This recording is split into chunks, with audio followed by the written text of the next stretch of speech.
Okay, so in my last video, I was talking about the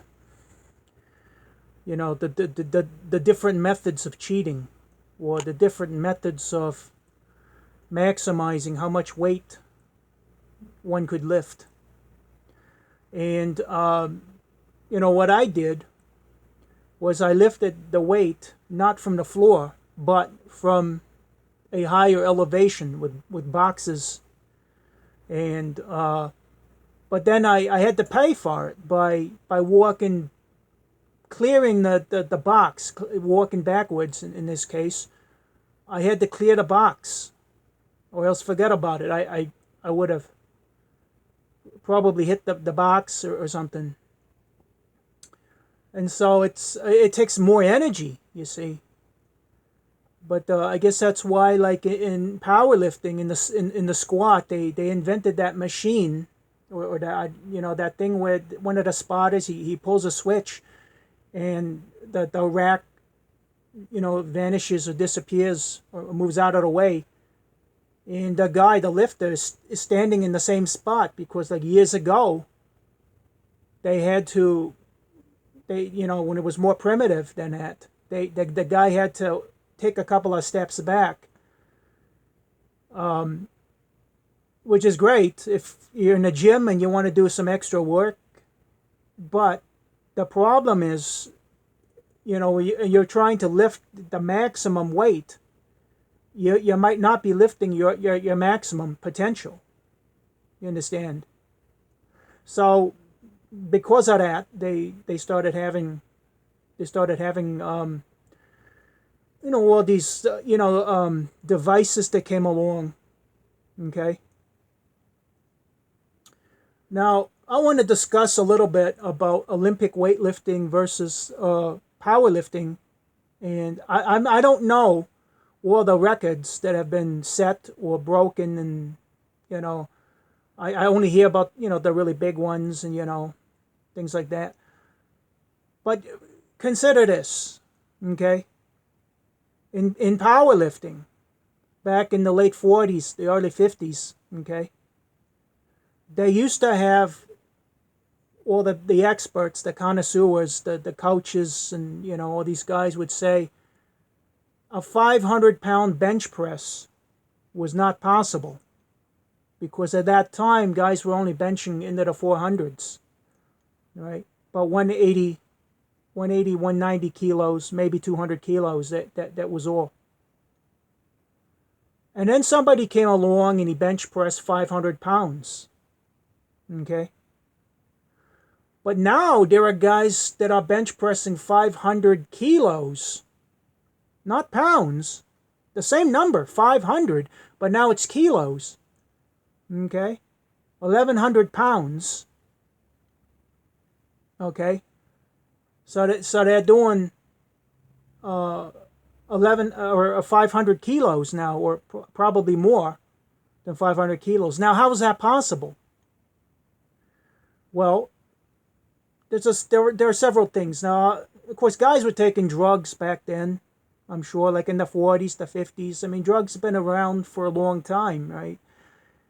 I think since the 1930s. I think that's when steroids, as far as I'm aware of, that's when they were invented, in the 30s, around the same time that LSD was invented, in the 30s. But so anyway, so yeah, guys were using steroids back then, drugs, maybe growth hormone. I don't know what else they were using. There was all kinds of things, drugs that you put inside your body. But then you could look at bench press shirts, okay, deadlift suits, or squat suits, or what have you. Those are drugs that you put on your body, okay? Some people got fruit in their head. Some people got fruit on their head. Well, some people got drugs in their system.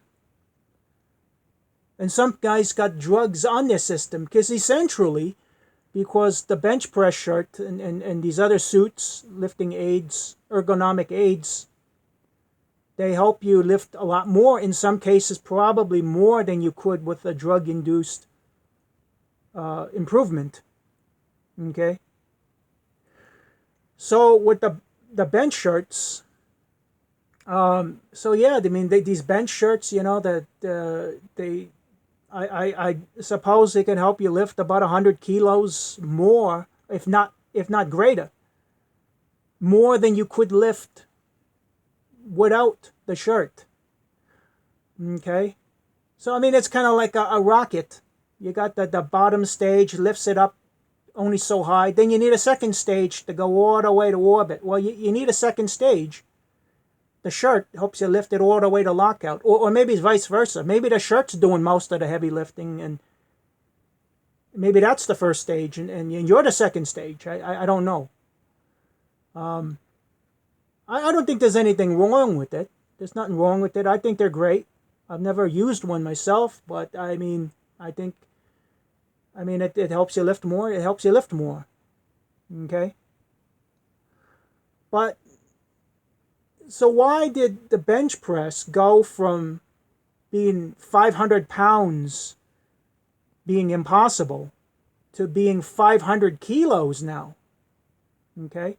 Well, one thing is the garments, okay? The other thing is they've redefined what a bench press is.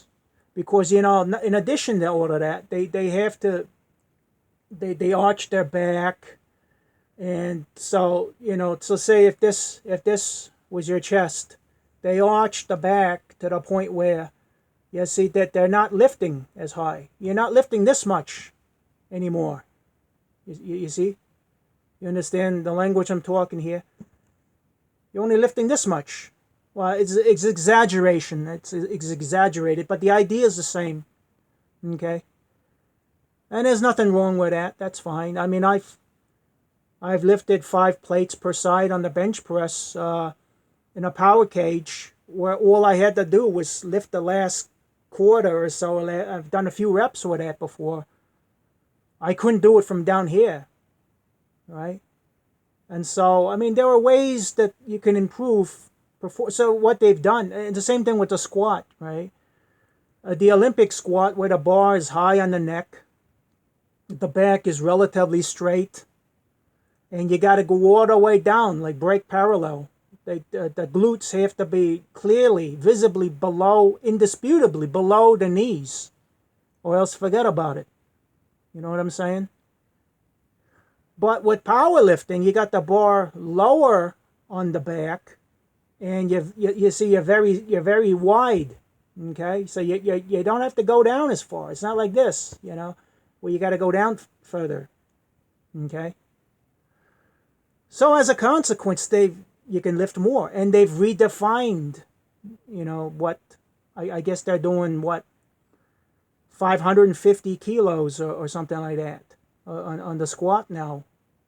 Okay. And so they've done that, and that's great. They've redefined what a squat is. It's not like in the bodybuilding, in the Olympic lifting, or just general weight training for health, right? The squat would be different than in powerlifting. They're different exercises. There. I mean, they're not the same thing. It's like comparing apples and oranges. It's not the same thing, you see. Or night and day. Okay? And so, okay, drugs, that people were using drugs back then, but the wearable drugs, the suit, the shirts, the garments that help you lift more, okay, and a redefinition of what the lifts are. Just like the video just before this one, where I'm doing the deadlift, I'm doing a pull, but I'm doing a little bit differently. I'm cheating a little bit. Although not really, because I had to, it's a lot of energy. I mean, I'm huffing and puffing, just clearing the, I got to clear the launch tower, so to speak. You see? You see what I'm driving at here? Because I would have hit the box and I just guessed. I just took a few steps. I figured, okay, this feels like it's far enough, and luckily I didn't hit the box. Okay? But, so I'm doing that, you see? And so you're redefining, the redefinition of what what constitutes a deadlift, a pull, deep knee bends, right? They're no longer deep bench, okay? I mean, you're basically, when you do that, when you arch your back to the point where you're not lifting so much anymore, the distance is cut off, okay? It's not like this anymore, you see. Now the distance is very high, you see. If you're laying flat on the bench, you go like this, okay? You try to lift the same amount of weight doing this as you do as this, forget about it. It's not going to work, okay? And so that's what they've arrived to now. Now, why did Olympic lifting? It seems like Olympic lifting is kind of stagnated. I mean, I don't know about all the weight classes. I mean, before, I think it was 1990 or so, they did some kind of weight classification, reclassification of the weights, voodoo, like smoke and mirrors. I don't know what they did. Used to be 110 kilos plus was super heavyweight. Now I think it's 105 kilos plus is a super heavyweight. It's not a big difference. The guys are more or less the same size, but in the 80s, 265 kilo clean and jerk, 215 kilo snatch. In the 90s, the 2000s, even upward away now. I don't know. I could be wrong. Somebody could have broken those all-time records already. I don't know. But for a long, long time, not only did it stagnate, but it kind of lowered a little bit. It kind of regressed a little bit. Now, why is that? Well, I think partly because unlike powerlifting, I mean, you can't wear a garment like a super suit or a bench shirt, because Olympic lifting is not I mean, I'm able to do what I do here. I got almost no room. That's why, like, you can't, like, the picture angle, you can't see, all of me and order the weight at the same time. There's simply not enough room. But you can still work out. You can still do powerlifting stuff. You can still do bodybuilding stuff in a compressed space. You try to do the same thing with Olympic lifting, forget about it. Because this is simply not enough space. You need lots of space for Olympic lifting, a large platform, lots of ample room just in case you missed a lift and you got to drop the weight. Okay? So they can't wear those restrictive garments, They can't do all of that. But the fact that, in clean and jerk, you're jumping underneath the weight, you're jumping in the snatch too, you're jumping underneath the weight. The fact that they even had, those ideas is they redefine the lifts, right? It's not like you're lifting a weight slowly up to your shoulders, okay, and then pressing slowly using brute force. I mean, you can do that, but you're not going to be able to lift as much. If you think you can lift as much weight doing this slowly and then pressing it with brute force as you could with the fast techniques, forget about it. You know what I mean? And so I think that's one of the reasons why in Olympic lifting, unless they redefine what a snatch and a clean and jerk is, there's a redefinition. Maybe it wouldn't be the first time. I mean, Olympic lifting, they've reclassified the weights categories many times. They used to have a clean and press before 1972. They got rid of that. I think it was a mistake.